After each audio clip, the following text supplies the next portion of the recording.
لا دي أدوغا كنو رفته السلام عليكم شيخ. وعليكم السلام نجا أودي في قات ما رفتهو أكمل نجا بيارا فيارني فيدي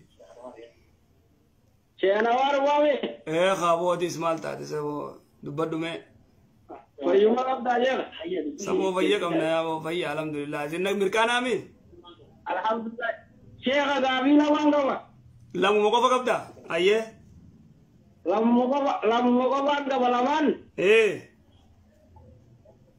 lamaan gaafaan xiqqaa qaqqee isin jira jaanii aannan harree noo baasanii maas korra jira. Gaafa xiqqaa qaqqeessi jira jaaniiti aannan reessi obaasan akkasiifi. Aannan harree ree miti. Hay harree moo.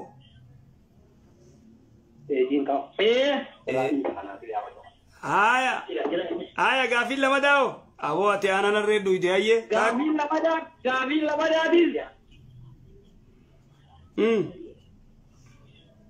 Aannan jaartii yoo dhugan haraami moo halaale?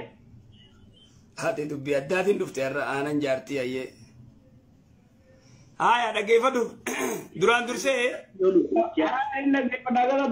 Lakki hin dhaamsini dhaggeeffadhu yoo kabiraa dawwalee dagaafin ta'e kuttee namni deebisin jiru.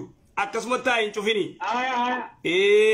Aya duuba gaa qaqqee wayita si qabde qaqqeen na qabdeetiin aannan harreen obaasanii duraan dursee shari'aa islaamaa keessatti aannan harreen dhugan.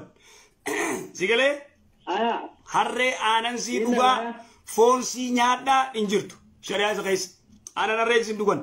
Tanaafuu warri keessan gartee qaqqee isin qabe jedhanii aannan harree si obaasu sirrii miti ati ijoolleedha wanni sirra jiru hin jiru. Taakka jee. Aannan faatee immoo aannan jaartiidha. Silaa'uun ni beeka bikka ati deemtuu fi silaa'uun ni beekta aannan jaartii yoo akkasitti luuyite. Si galee harma jaartii umaatii miti keeti aannan nu duraanu keetumaa usan. Fitee jee kamasumaan barbaadaa gala ta'u umrii gaareeres. Fitee mi khalaas nageetti. Umrii gaareeres. Aya.